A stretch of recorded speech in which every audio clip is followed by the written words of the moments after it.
The glow of the neon diner sign across the street barely illuminated the stack of final notices on Raphael's cheap laminate kitchen table.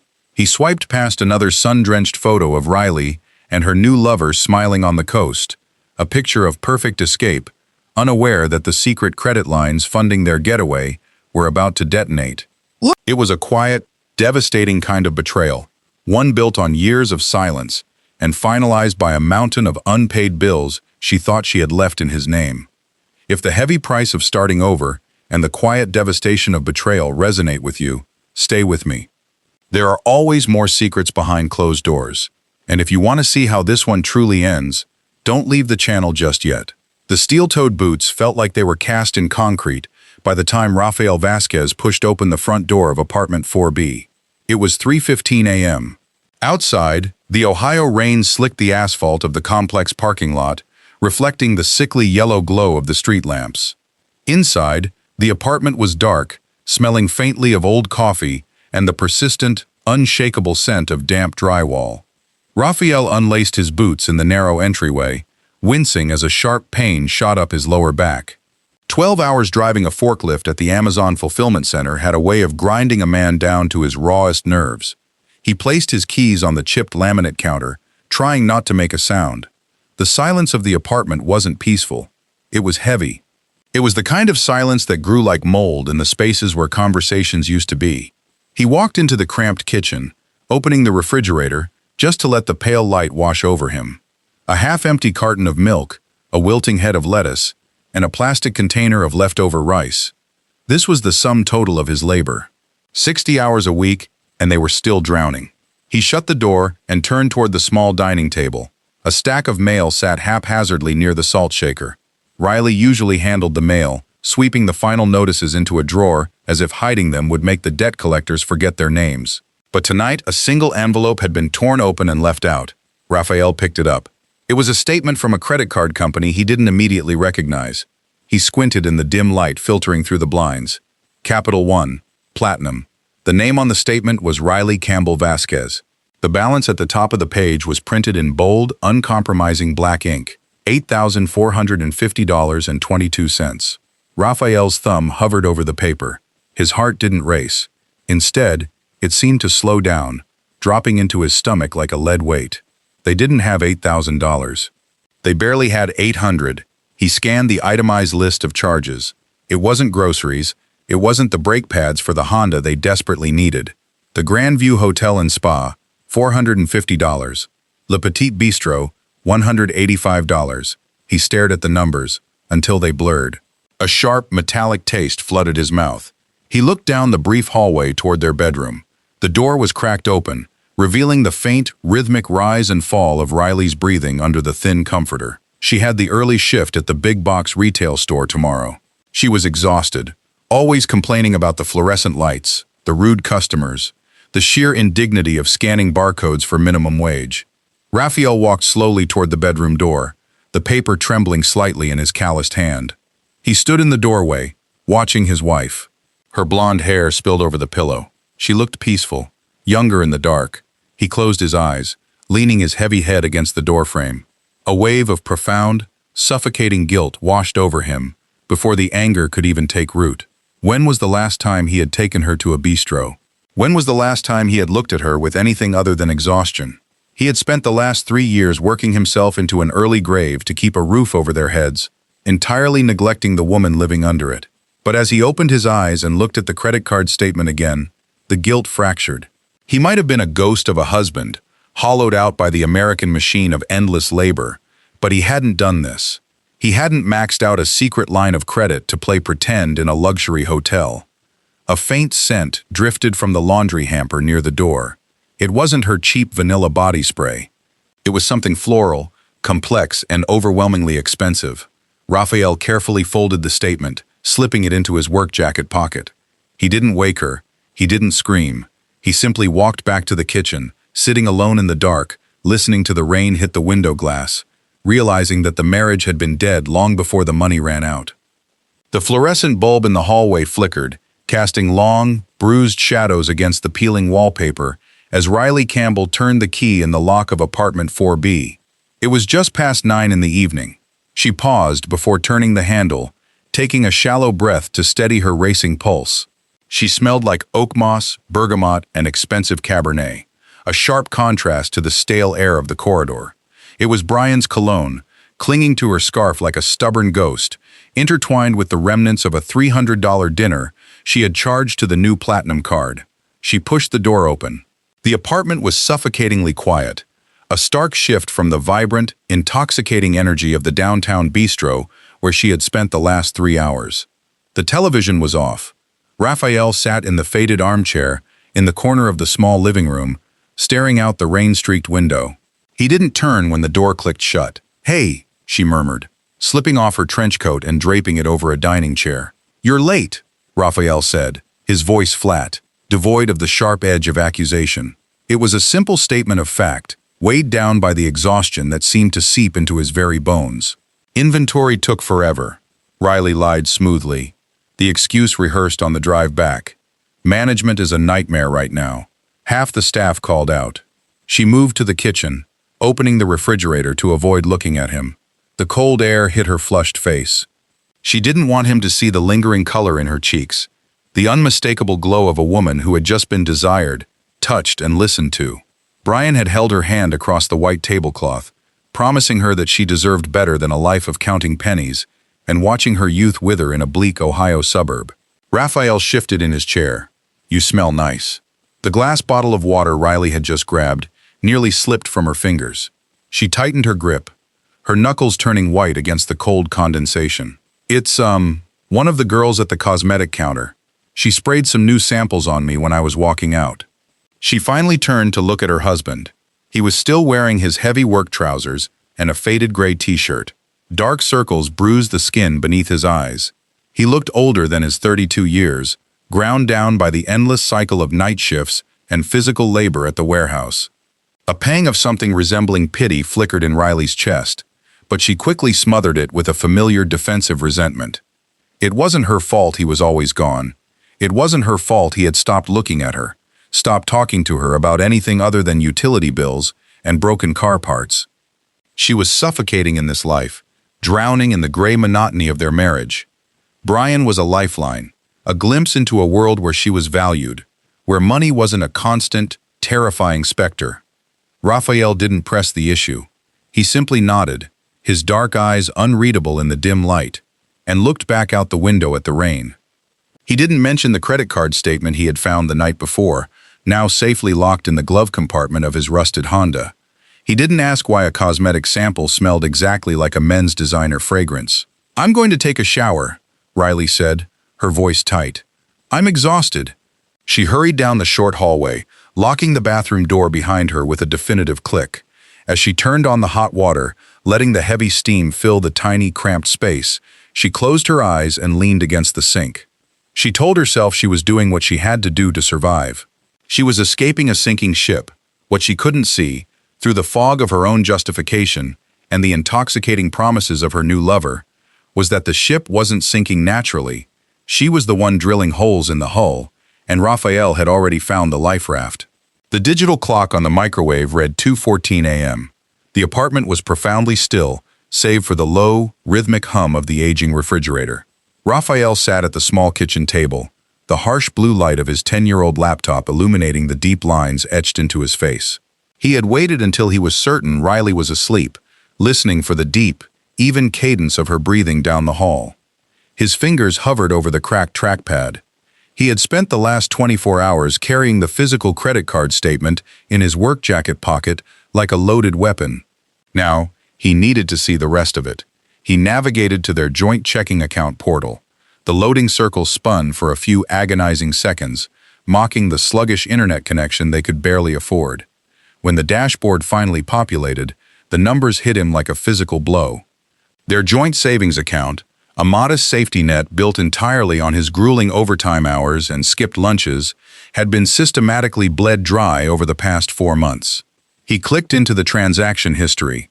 The digital ledger was a brutal, uncompromising map of her secret life. It wasn't just the platinum card he had discovered. There were direct transfers he had never authorized, small enough to bypass bank alert thresholds, funneling into an external account he didn't recognize. Then came the debit charges. While he was operating a forklift in a windowless warehouse, sweating through his uniform for $20 an hour, she had been swiping their card across the city. Uber, $45.50. A trip to the downtown business district on a Tuesday afternoon when she claimed she was staying late to do retail inventory. The Velvet Room, $112.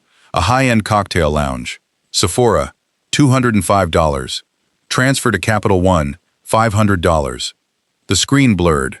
Raphael rubbed the heels of his hands against his tired eyes, feeling the gritty exhaustion of his 60-hour workweeks pressing down on his skull. He didn't feel the sudden, explosive rage he had always assumed a man was supposed to feel in this situation. There was no urge to storm into the bedroom, drag her out of bed, and demand answers. Instead, a suffocating, paralyzing grief settled heavily over his chest, making it difficult to draw a full breath. It was a profound mourning, not just for the marriage, but for his own wasted life. Every aching muscle, every missed hour of sleep, every indignity suffered at the hands of indifferent distribution managers. It had all been fed into a furnace to keep this woman warm, only for her to use the embers to light a fire with someone else. He scrolled further back, tracing the timeline of her deceit. The betrayal wasn't an impulsive mistake made in a moment of weakness. It was calculated. It was a slow, methodical draining of their shared existence. She was building a bridge to a glamorous new life, and she was quietly forcing him to buy the materials. She had often blamed him for being absent, for being too tired to take her out, or listen to her complaints. Yet she was siphoning the very blood and sweat he shed to pay for her luxurious escapes with another man. Raphael quietly closed the laptop. The sudden darkness in the kitchen felt absolute. He sat in the silence for a long time, the cold seeping into his bones. The woman sleeping in the next room was a stranger who despised him enough to leave him tethered to a mountain of debt while she planned her grand exit. He didn't shed a tear. He simply stared into the black space of the room, a quiet, heavy resolution taking root in the fertile soil of his devastation. If she wanted to play a game of ledgers and liabilities, he would let her, but he would no longer be the one financing her illusion. The hinges of the bedroom door groaned softly as Raphael pushed it open, a sound he had long ago learned to tune out, just like the dripping faucet in the bathroom and the rattle of the living room window. He stood in the threshold, letting his eyes adjust to the deep shadows. The only light came from the amber glow of the street lamp outside, filtering through the cracked vinyl blinds and slicing across the foot of their bed. Riley was curled onto her right side, facing the wall, the heavy comforter pulled up to her shoulders. Her breathing was a slow, even rhythm that used to lull him to sleep. Now, it just sounded like the ticking of a clock in an empty house. Raphael moved quietly into the room and sat on the edge of the mattress. He didn't take off his work clothes. He just sat there, resting his forearms on his knees, staring at the floorboards. The exhaustion in his bones was absolute, a heavy, sinking feeling that made it difficult to keep his head up. He looked at his hands, turning them over in the dim light. The calluses on his palms were thick and yellowed, the knuckles scarred from a dozen minor warehouse accidents. These hands had built nothing but a fragile wall against poverty, a wall that was now crumbling. For 3 years, he had operated under a singular, desperate delusion. If he just worked enough hours, if he just picked up enough overtime, he could buy them the breathing room they needed to finally be happy. Instead, he had bought his own absence. He slowly turned his head to look at his wife's silhouette. A heavy, suffocating wave of guilt rose in his chest, temporarily eclipsing the sharp sting of the credit card statements. He was a ghost in this apartment. When was the last time he had asked her how she was feeling, really feeling, without rushing to get ready for the night shift? When was the last time he had looked at her with desire instead of weary resignation? He had reduced their marriage to a logistical partnership, a shared lease, and a chore wheel. He had stopped treating her like a woman who needed to be loved and had treated her entirely like a roommate who needed to be sustained. It was a slow, passive starvation. In the harsh, quiet judgment of the early morning hours, Raphael admitted his failure. He had helped dig the grave of their marriage, shoveling the dirt one exhausted night at a time. But as the faint, undeniable scent of expensive oak moss and bergamot drifted from the laundry hamper near the closet, the tide of his guilt receded, leaving behind a cold, hard bedrock of clarity. He had failed her emotionally, yes, but neglect was a passive sin, born of exhaustion and a misguided attempt to survive. What Riley was doing, siphoning their meager savings, opening secret lines of credit in their name, and smiling across white tablecloths at a man who wore $300 cologne, was an active, calculated demolition. She wasn't just leaving him, she was ensuring he would be buried in the rubble of her exit. Raphael stood up slowly, the mattress springs releasing with a quiet metallic sigh. He looked down at her one last time, feeling the final, frayed thread of his attachment snap. There was no anger left, no burning desire to shake her awake and demand a confession. The mirror of blame had shown him his own reflection, and having accepted his part in the tragedy, he was now entirely free of her. He walked to the small armchair in the corner of the room, sat down in the dark, and waited for the dawn, his mind already shifting from the grief of a husband to the cold calculus of a man planning his survival. The afternoon sun baked the dashboard of Riley's aging sedan, turning the interior into a stifling oven, but she barely noticed the heat. She was sitting in the far corner of the big box retail store's employee parking lot, the engine off to save gas, her phone pressed tightly to her ear. Through the windshield, the massive concrete facade of her workplace looked like a prison she was finally being paroled from. "I just sent the deposit for the penthouse unit," Brian's voice came through the speaker, smooth, resonant, and dripping with the kind of casual confidence that only came from a six-figure salary. "Floor-to-ceiling windows, hardwood throughout. You're going to love the view of the marina, Riley. No more looking at strip malls." A breathless, euphoric laugh escaped her lips. She closed her eyes, leaning her head back against the worn fabric of the driver's seat, letting the fantasy wash over her. For 3 years, her view had been the rain-streaked asphalt of a low-income apartment complex and the fluorescent-lit aisles of discounted home goods. Now, Brian was handing her the keys to a life she felt she had always been destined for. "It sounds perfect," she murmured, tracing the stitching on the leather steering wheel cover Brian had bought her last month.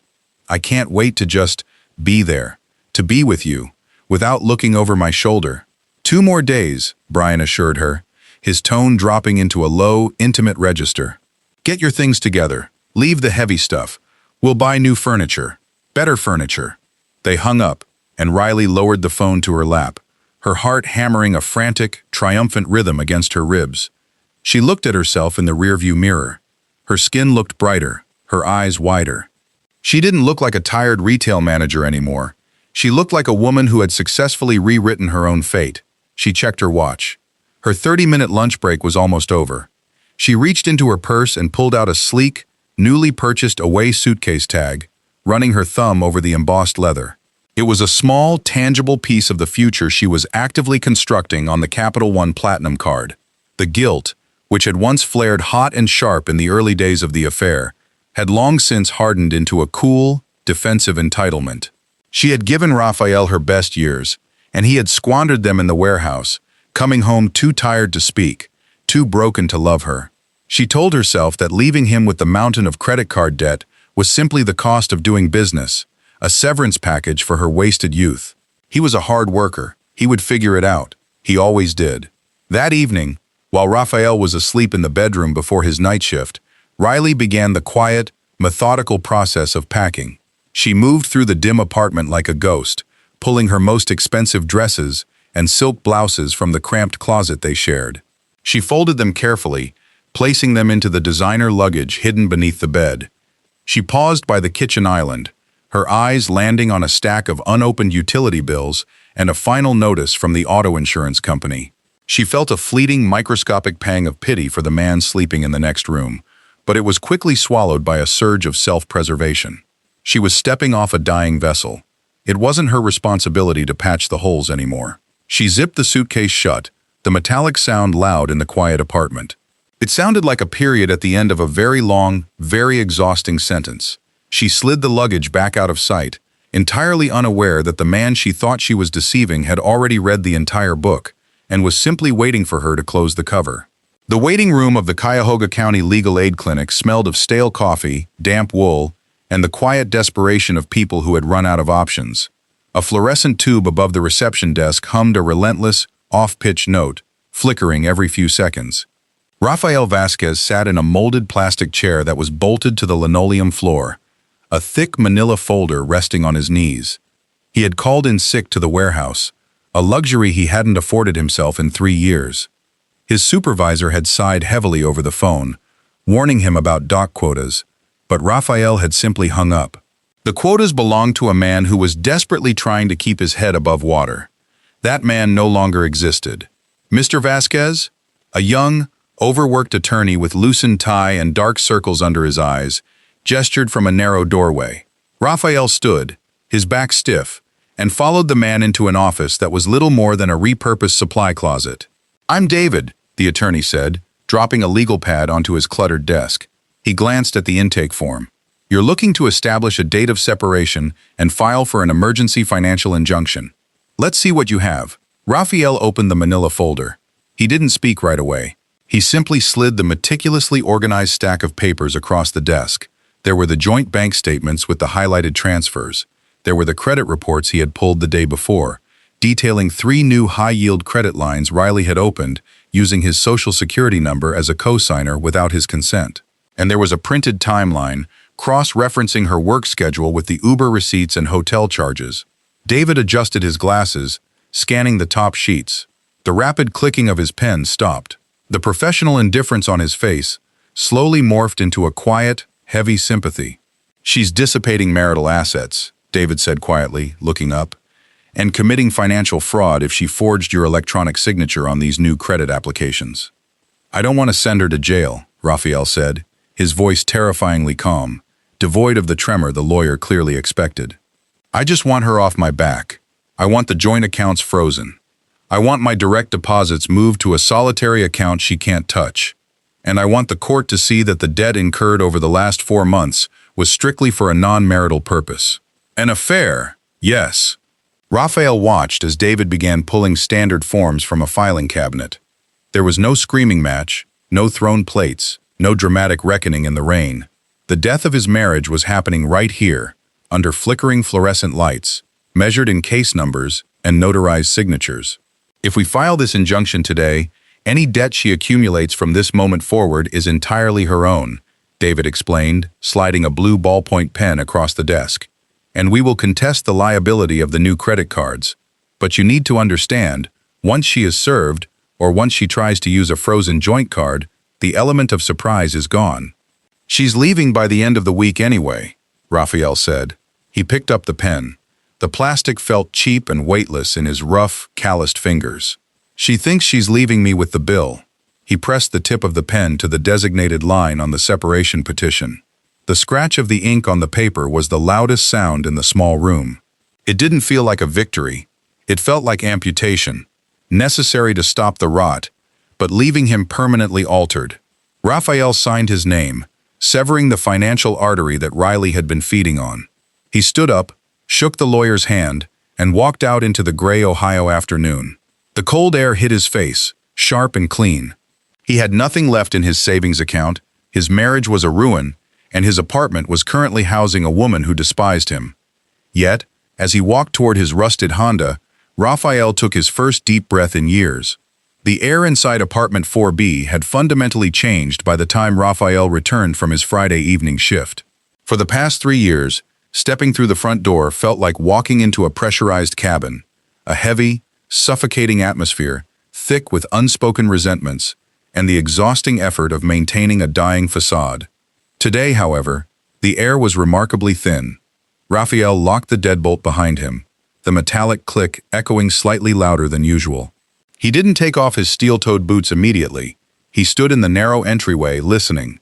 The persistent hum of the aging refrigerator was there, along with the distant, muffled sound of a television from the neighbor's unit. But the specific, underlying frequency of another human being occupying the space was entirely gone. He walked slowly down the short hallway to the bedroom. The door was wide open. The closet, usually a cramped, chaotic collision of his worn work uniforms and her ever-expanding wardrobe, was half bare. A cluster of wire hangers dangled haphazardly from the wooden rod, swaying slightly from the draft. The floor space beneath them, once cluttered with a mountain of shoes, was completely empty, exposing a rectangle of faded, dusty carpet. She had taken all the expensive items, the silk blouses, the tailored coats, the designer handbags she had secretly charged to the platinum card. She had left behind the cheap, sensible clothes she used to wear before Brian Cooper entered her life. Raphael stared at the empty space. He felt a strange tightening in his chest, a momentary ghost pain of an amputated limb, but it passed as quickly as it came. He turned and walked back to the kitchen. On the chipped laminate island, sitting precisely in the center, was a single sheet of white notebook paper. He picked it up. The handwriting was hurried, slanting sharply to the right. "Raphael, I can't do this anymore. I've moved out. It's better for both of us if we just make a clean break. I'll send for the rest of my things eventually. Please don't try to find me." Raphael read the brief, sterile lines twice. There was no apology for the years of emotional distance, no mention of the massive financial crater she believed she was leaving him in, and certainly no mention of the regional sales director currently moving her into a luxury downtown condo. It was a note written by a woman who desperately wanted to believe she was the victim escaping a tragic circumstance, rather than an architect of ruin. A dry, hollow breath escaped his lips, stripping away the last remnants of his tension. "Please don't try to find me." He set the note down. She honestly believed he was going to chase her. She thought he would spend his weekend calling her phone, begging for an explanation, drowning in the despair of abandonment. She had no idea that the separation petition and the financial injunction were already filed, stamped, and sealed by the Cuyahoga County clerk. She had no idea that a process server was scheduled to arrive at the customer service desk of her retail store at exactly 9 a.m. on Monday. Raphael moved to the sink, turned on the tap, and washed the warehouse grime from his hands. The water ran cold over his calloused knuckles. He dried his hands on a faded towel, then reached into his pocket and pulled out his phone. He opened his banking app. His new, solitary checking account displayed a balance of $142. It was barely enough to cover a week of groceries and a tank of gas. It was objectively a terrifying number. Yet, as he looked at the glowing digits in the dim kitchen, Raphael felt a sensation he hadn't experienced since his 20s. He was entirely, unequivocally free. He walked into the living room, sat down in the faded armchair by the window, and watched the Ohio rain begin to streak the glass. For the first time in years, he didn't dread the morning. He just sat in the quiet, drafty apartment, letting the absolute silence wash over him, grateful for the emptiness she had left behind. Sunlight poured through the floor-to-ceiling windows of the 12th floor condo, bleaching the wide plank oak floors in a brilliant, almost blinding white. Riley stood by the glass, holding her phone at eye level. Beyond the balcony, the marina was a mosaic of white fiberglass and deep blue water, a scene that belonged on a postcard rather than her actual life. She adjusted the angle of her phone, making sure to capture the edge of the newly delivered, cream-colored Italian leather sofa and the two crystal champagne flutes resting on the marble coffee table. She tapped the screen, applying a filter that warmed the light, making the apartment look even more impossibly perfect. She hit post. No caption, just a location tag, the residences at Harbor Point. Within seconds, the notifications began to roll in. A cascade of likes from old high school friends, former retail co-workers, and people who had only ever known her as the exhausted wife of a warehouse worker. Every digital heart that popped up on her screen felt like a physical validation, a tiny brick in the fortress she was building to keep out the memory of apartment 4B. "Stop looking at your phone," Brian murmured, his voice rich and smooth. He came up from behind her, slipping his arms around her waist and resting his chin on her shoulder. He was wearing a crisp linen shirt, unbuttoned at the collar, smelling of fresh espresso and that signature, expensive oak moss cologne. It was no longer a scent she had to wash off in a panic. It was the scent of her new home. "Just checking the time," Riley lied effortlessly, leaning back into his chest. Brian kissed the side of her neck, his hands resting on her hips. "The interior decorator is sending over the swatches for the bedroom curtains this afternoon. We should probably look at them before we head out to dinner. Are we sure we can afford custom curtains right now?" The question slipped out before Riley could stop it. A momentary reflexive echo of her old life where a $20 grocery miscalculation meant panic. Brian's hands stilled for a fraction of a second, a micro-hesitation that Riley almost missed. Then, he chuckled, a low, easy sound, and turned her around to face him. "Riley, look around," he said, gesturing to the sprawling, sunlit living room. I'm a regional director. We aren't Clippy coupons anymore. If you want the silk drapes, we get the silk drapes. Put it on that new card you opened. We'll pay it off with my end-of-year bonus." Riley offered a bright, practiced smile, suppressing the sudden, sharp flutter in her stomach. The new cards, the ones she had maxed out for the boutique hotels, the dinners, and the designer luggage before she even moved in. She had assumed, in the frantic blur of her exit, that Raphael was currently sitting in the dark, drowning in the statements, entirely responsible for the mess she had left behind. She hadn't actually looked at a balance in weeks. "You're right," she said, reaching up to smooth the collar of his shirt. "I'm just adjusting. It still feels like a dream." "It's not a dream," Brian said, handing her one of the champagne flutes. "It's what you always deserved." They clinked their glasses together, the delicate crystal chiming in the quiet, expansive room. Riley took a sip, the bubbles sharp and cold against her tongue. She looked out at the marina, watching the expensive yachts bob in the water, convincing herself that she had finally arrived. She was safe. She had won. She was entirely blind to the fact that the luxurious floor beneath her feet was built on a foundation of fraudulent plastic, and the man she had left behind had already pulled the pin on the grenade. The honeymoon phase officially died on a Tuesday evening, exactly 22 days after Riley moved into the Harbor Point condo. The transition wasn't marked by a dramatic argument or a tearful confession. It started with a subtle, persistent vibration against the marble countertop of the kitchen island. Brian was sitting on one of the leather bar stools, typing an email on his sleek silver laptop, a glass of expensive scotch resting near his trackpad. Riley was in the living room, casually flipping through a high-end architectural magazine, pretending to understand the minimalist aesthetics she was supposed to appreciate now. Brian's phone buzzed for the third time in 10 minutes. "Are you going to answer that?" Riley asked, her voice light, though a faint, unfamiliar prickle of anxiety touched the base of her neck. "It might be the regional office."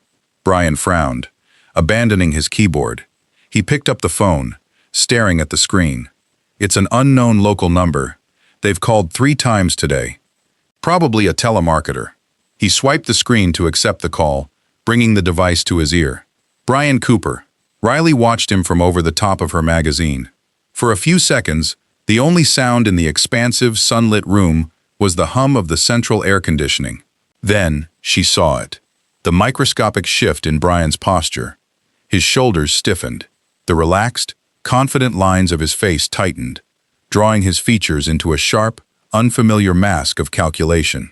"I think you have the wrong number," Brian said, his voice dropping an octave, completely stripped of its usual warmth. He listened for another moment, his jaw clenching. "Yes, she resides here, but this is my personal line. How did you get this number?" Riley lowered the magazine, the paper suddenly heavy in her hands. A cold weight dropped into her stomach. "No, I am not a cosigner," Brian said, his tone turning glacial. He looked up, his eyes locking onto Riley across the room. There was no affection in his gaze. It was the look of an auditor assessing a severely depreciated asset. "I am not legally affiliated with her finances. Do not call this number again." He ended the call and placed the phone face down on the marble. The heavy silence that followed was suffocating. "Who was that?" Riley asked, her voice barely above a whisper. She stood up, smoothing the front of her silk blouse, a nervous, entirely useless gesture. "Capital One," Brian said flatly. "A collection agency, representing them. They were looking for you." That's impossible," Riley stammered, stepping toward the kitchen. "I haven't even updated my address with them. Raphael pays those, or he's supposed to." "They didn't just have our address, Riley," Brian said, standing up. He leaned over the counter, the distance between them suddenly feeling vast. "They pulled my number from the emergency contact on your new lease application. They said the account has been flagged for fraudulent activity and severe delinquency.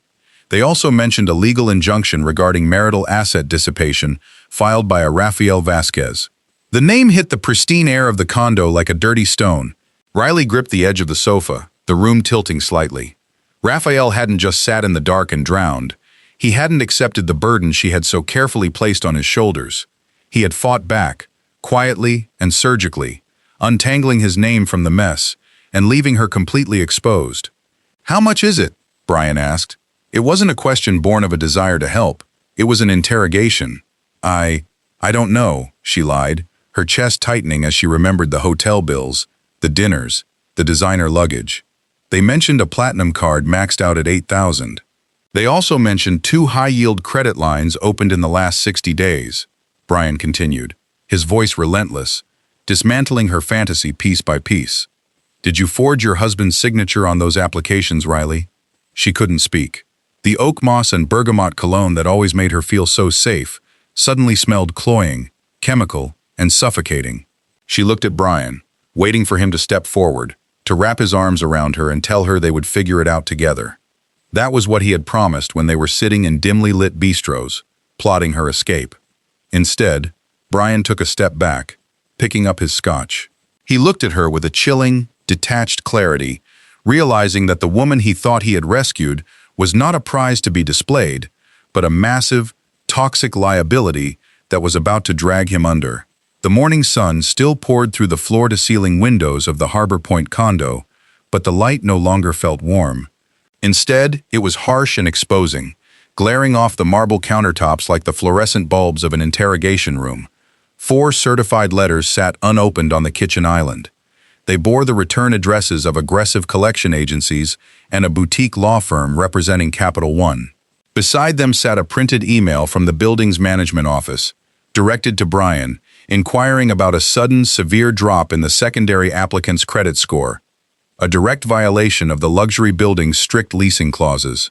Riley sat on the edge of the cream-colored Italian leather sofa, her hands resting limply in her lap. She was wearing yesterday's clothes. Across the room, Brian was forcefully shoving a stack of folders into his leather briefcase. The calculated grace that usually defined his movements had been replaced by a rigid, frantic hostility. I spoke to a lawyer this morning, Brian said, breaking the suffocating silence. He didn't look at her. His voice was clipped, echoing off the bare, white walls. He advised me to draft a formal addendum to the lease, removing you as a tenant. You have 30 days to find another arrangement. Riley's breath caught in her throat. The words hung in the air, heavy and jagged. Brian, what are you talking about? Where am I supposed to go? He finally snapped the briefcase shut and turned to face her. The charismatic, affectionate man who had held her hand across white tablecloths was entirely gone. In his place stood a cold, pragmatic corporate director assessing a failed merger. I don't know, Riley. And frankly, it is no longer my problem, he said, stepping into the living room. I've spent the last 48 hours doing damage control. My personal bank accounts were temporarily flagged because of the transfers you initiated from your joint marital funds before the freeze. My reputation is on the line, and my credit is being scrutinized because I allowed you to use this address. We were supposed to build a life here, she whispered, her voice trembling. You said you would take care of me. You said I deserved better than what I had. I said I wanted a partner, Brian fired back, his composure cracking, revealing the ugly, selfish core of his affection. I didn't sign up to be a financial human shield for a woman committing marital asset dissipation. Do you have any idea what kind of liability you are? You lied to me. You let me believe your husband was just some deadbeat, when in reality, you were the one funding our entire relationship on stolen credit. I did it for us, she cried, standing up, desperation clawing at her chest. I did it so I could be with you. You did it because you're reckless, he corrected coldly, adjusting his silk tie. And now you expect me to pay the tab. Well, I'm not Raphael. I'm not going to ruin my life to subsidize your mistakes. The mention of her husband's name felt like a physical blow to the stomach. Riley stumbled backward, hitting the edge of the marble coffee table. I'm not Raphael. The truth of those words washed over her with a horrifying absolute clarity. For years, she had despised Raphael for his exhaustion, for the dirt on his hands and the dark circles under his eyes. She had viewed his silent, grueling labor as a form of neglect. But as she looked at Brian, immaculate, wealthy, and entirely ready to abandon her at the first sign of hardship, she finally understood what Raphael had been doing. He had been quietly bearing the unbearable weight of their survival. Raphael's love hadn't been romantic or cinematic, but it had been a fortress. Brian's love was nothing but a fragile glass house, and the moment a stone was thrown, he was locking her outside in the shards. Brian checked his watch, his face a mask of supreme indifference. "I have a flight to Chicago in 2 hours for a regional conference. I'll be gone until Friday. When I get back, I expect you to have a plan to vacate. Leave the keys on the counter if you figure it out before then." He didn't wait for a response. He walked to the front door, the expensive leather of his shoes clicking sharply against the hardwood, and pulled it shut behind him. The heavy click of the lock echoed through the massive, empty condo. Riley stood entirely alone in the blinding sunlight, surrounded by beautiful furniture she didn't own, suffocating under the catastrophic weight of the life she had chosen. The sun had long since set, plunging the Harbor Point condo into a deep, nautical twilight. Riley had not turned on any of the designer lamps. She sat on the floor of the expansive living room, her back pressed against the cold glass of the floor-to-ceiling windows. The city lights below blurred into streaks of yellow and red through her tears. Brian's flight to Chicago had departed 6 hours ago. He hadn't texted. He hadn't called. The finality of his exit had settled over the apartment like a thick layer of dust. The 4 certified collection letters remained on the kitchen island, a silent, mocking testament to the trap she had built for herself. Her phone felt heavy, slick with the cold sweat from her palms. She had scrolled past Brian's contact name a dozen times, knowing it was useless. There was only one person in her entire life who had ever absorbed the brunt of the world's cruelty so she wouldn't have to. She found Raphael's name in her contacts. Her thumb hovered over the screen.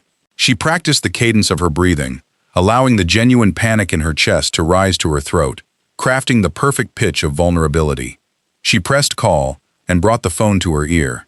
It rang 3 times. She expected it to go to voicemail. "Hello?" His voice was a shock to her system. It wasn't angry. It wasn't laced with the bitter, sharp edge of a betrayed husband. It sounded entirely ordinary, like he was answering a call from a delivery driver or a wrong number. In the background, she could hear the faint clatter of silverware and the low hum of a diner jukebox. "Raphael," she choked out, letting a sob break through the syllable. "Raphael, please don't hang up." Silence on the other end, not a tense, vibrating silence, but a hollow one. "He left me," she cried, the words tumbling out in a frantic rush, seeking the familiar comfort of his pity. Brian left. He found out about the credit cards and the injunction, and he just walked out. "They're going to evict me, Rafe. I don't have anywhere to go. I don't have any money. Please. I know I was awful. I know I made a mistake, but I'm so scared." She waited for the shift. She waited for the deep sigh he always gave when she maxed out a checking account or complained about a broken appliance. She waited for him to step back into the role of the tired, reliable laborer who would fix what she had broken. "The debt is yours, Riley," Raphael said. His tone was perfectly level, stripped of all the exhaustion that used to define him. "I can't pay it," she screamed, her voice echoing harshly off the bare white walls of the condo. "You know I can't pay it. You did this to me. You filed those papers behind my back."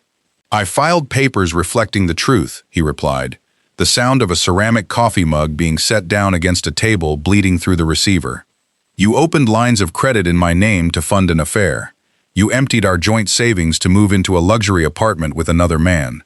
I just made sure the ledger was accurate." "I was unhappy," she sobbed, clutching her knees to her chest, reverting to the only defense she had left. "You were never there, Raphael. You never looked at me. You forced me to find someone who would.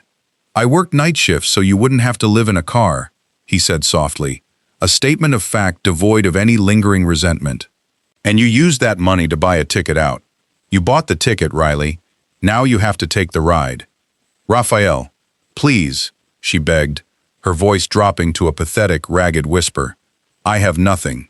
"You have exactly what you chose," he said. The line went dead. There was no dramatic dial tone, just the sudden, absolute silence of the call, disconnecting. Riley lowered the phone, staring at the black screen. The reflection staring back at her was a woman sitting in a multi-million-dollar apartment, surrounded by imported leather and marble, entirely and utterly bankrupt. The neon sign of the all-night diner cast a steady, rhythmic crimson glow across the scarred Formica table. Rafael Vasquez sat in the corner booth, nursing a black coffee that had gone lukewarm 20 minutes ago. Outside, the Ohio rain had finally stopped, leaving the asphalt of the parking lot slick and reflective beneath the street lamps. It was 4 a.m., The hour his body was usually aching the most, bracing for the final push of his warehouse shift. But tonight, he was off the clock. He pulled his phone from his faded denim jacket and opened his banking app. The screen illuminated his tired but serene face. His checking account balance read $412.50. His savings account was at zero. It was a terrifying financial reality for a man in his 30s, a ledger wiped entirely clean. Yet as he stared at the screen, a profound, unshakable peace settled into the marrow of his bones. There were no hidden transactions. There were no joint credit lines siphoning his life away. The emergency injunction had become permanent, the separation finalized with a sterile, bureaucratic efficiency that left him completely untethered from the woman he had spent 3 years trying to save.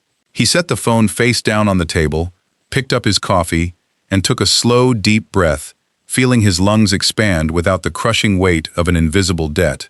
Miles away, in the heart of the city's affluent downtown district, the heavy glass doors of the residences at Harbor Point slid open with a quiet mechanical hum.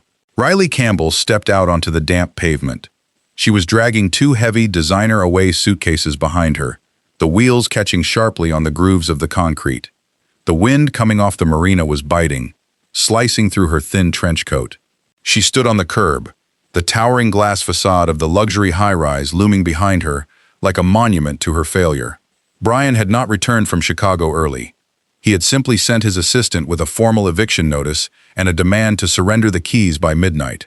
The interior decorator had never come back with the silk swatches. The illusion had completely evaporated, leaving behind a cold, brutal reality printed in black ink on final collection notices.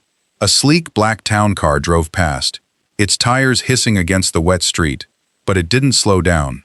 Riley reached into her pocket, pulling out her phone. The battery was at 12%. She opened her contacts, scrolling past Brian's blocked number, past the regional retail managers who had politely declined her desperate requests for an advance, and finally past Raphael's name. She didn't press call. She knew, with a terrifying absolute certainty, that the line would be dead. The fortress she had so eagerly dismantled was gone, and the man who had stood guard at its gates had simply walked away. She looked up at the 12th floor, trying to pinpoint the dark window of the penthouse she had briefly called home. Her chest heaved with a dry, hollow sob that she swallowed back down into the freezing night air. She gripped the leather handles of her luggage, her knuckles white, and began to walk down the empty, rain-slicked avenue without a destination, weighed down by thousands of dollars of debt and the crushing realization that she had orchestrated her own ruin. Back at the diner, Raphael left a $5 bill on the table for the waitress. He zipped up his jacket, pushed open the glass door, and stepped out into the cool morning air. The sky in the east was just beginning to turn a bruised, pale purple, signaling the dawn. He walked toward his rusted Honda, the gravel crunching beneath his steel-toed boots. He had nothing but the clothes on his back and a few $100s to his name, but as he put the key in the ignition and the old engine roared to life, he was the wealthiest he had ever been.